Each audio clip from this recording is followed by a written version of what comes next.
Texas solar industry has absolutely exploded since 2020, with massive gains being seen in residential and especially the utility scale market.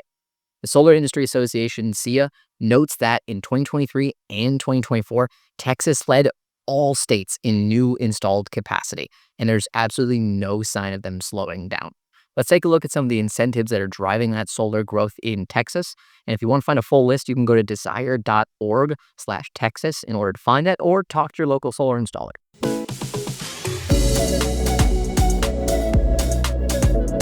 Now, federally, of course, homeowners who install solar in Texas are applicable for the Federal Investment Tax Credit, or the ITC. Currently, that sits at 30% of the total system cost that you get to take against your taxes. Now, this tax credit is non-refundable, so it won't increase any refund. It'll just go against anything that you may potentially owe. That credit can also be rolled over multiple times. So you can take it up over 5 years if you really have to, if you can't take all of the credit in 1 year. Additionally, commercial properties in Texas are applicable for the Modified Accelerated Cost Recovery System. And this is a program that allows you to depreciate solar assets over 5 years as opposed to a longer period of time, but then take tax deductions on that depreciation of the asset. So it can be really helpful for commercial installations. Now, as far as state and local incentives are going to go, Texas only has one that is going to be completely statewide, and that's the Renewable Energy Device Property Tax Exemption. Texas as a whole actually doesn't have property taxes, but they do exist in Texas, and they're just administered locally by municipalities, cities, counties, whatever that might be your authority having jurisdiction there. So we know that homes with solar will increase their value about 5 to 10% once solar is installed on there. And because of this property tax exemption, homeowners who get that increased value in their home don't have to pay additional property taxes for it. So this could be a really big benefit to Texas homeowners. Austin Energy, which is an electric utility in Texas, offers a residential solar PV rebate program. Homeowners could receive $2,500 for installing at least a 3 kilowatt solar system with no stated maximum. Now, homeowners do have to work with approved contractors who use approved materials, and those homeowners have to go through a solar education course before they're able to get this incentive. But it can be a really big incentive for homeowners who own their system specifically. Solar leases and PPAs are not applicable for this incentive. The city of Sunset Valley also offers a PV rebate program that's a bit of an offshoot of the Austin Energy program. The city of Sunset Valley offers $1 per watt up to $3,000 installed for a rebate to homeowners who install solar. In order to qualify for this incentive, you actually do have to qualify for the Austin Energy incentive. So you still have to take that same education course as well and work with approved contractors and materials.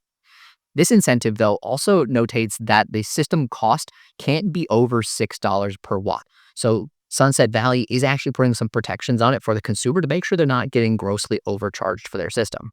Oncor Electric is an electric utility in Texas that offers a residential solar rebate program.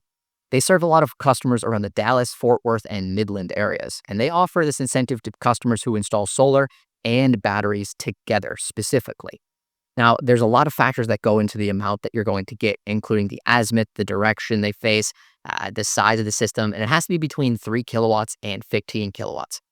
The website on Oncor actually doesn't specify how much the incentive is going to be. It just says to talk to an installer, but TexasStateSolar.org notates that this incentive could be as high as $9,000. There's potentially a ton of benefit to a homeowner who may qualify for this. The electric utility in the city of New Braunfels also offers a PV rebate that gets credited to homeowners' utility accounts when they install solar. They have a maximum of this incentive of $3,000, and the amount you're going to get depends on the direction your system actually faces. So tier 1, which is a little bit less value, would be for a system that faces between 45 degrees and 315 degrees. And the tier 2 incentive would be anything that's going to be from the 200 to 290. So clearly with this incentive, they are prioritizing western-facing systems, given that direct south would be 180 degrees and directly west would be 270. So they're really looking for that afternoon energy. But homeowners who install solar here could get up to $3,000 for just making sure their system faces the right direction. AEP Texas offers the Smart Source Solar PV program, and it's an incentive for people in AEP Texas North and AEP Texas Central. This amount of money you can get is actually depending on how big your system is, but the cap at $3,000. So for a minimum 3 kilowatts up to 4.9 kilowatts, you'll get $1,500. For 5 kilowatts to 7.49 kilowatts, you get $2,250. And for anything larger than 7.5 kilowatts, you get $3,000. Systems have to be new and interconnected to the grid as well. SMTX Utilities also offers a distributed generation rebate program. So if you take your electric through SMTX, you can get $1 per watt up to $2,500 for installing solar on your home. Now that means if you have larger than a 2.5 kilowatt system on your house, you can get the full incentive. You do have to be in good standing with the utility and also work with a NABCEP certified installer in order to get it. The program also specifies that the solar installed in your house cannot produce any more than 100% of your last year's annual consumption, so make sure to work with your installer to ensure that you're meeting those guidelines. Net metering policies in Texas are dependent on the supplier where you get your electric from.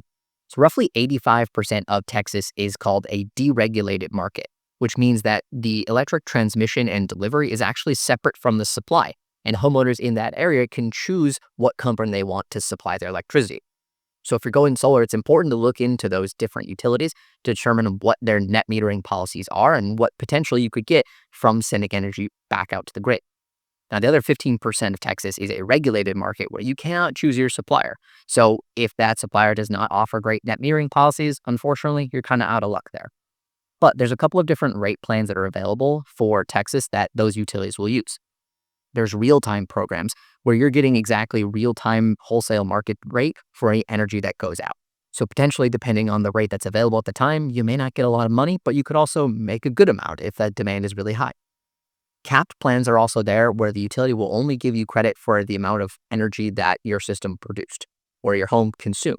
So nothing more. So if your home used 400 kilowatt hours and your system produced 600, you're only getting credit for that 400 as opposed to that extra 200. And then, of course, there's uncapped plans where any amount that you're overproducing and sending out to the grid, you're going to get full credit for.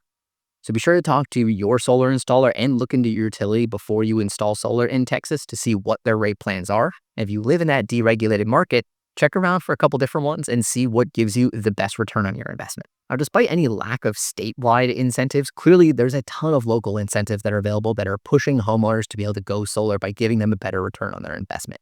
So we're going to continue to see Texas solar thrive into the future and maybe one day even lead the entire country in total installed capacity. We'll see what happens. But with grid instability and extreme weather events that continue to happen in Texas, we're only going to continue to see the rise of solar and especially battery storage as well. If you found this video helpful, make sure you leave a like and subscribe. You can find links to any of these sources down in the video description, and make sure you catch us in our next video.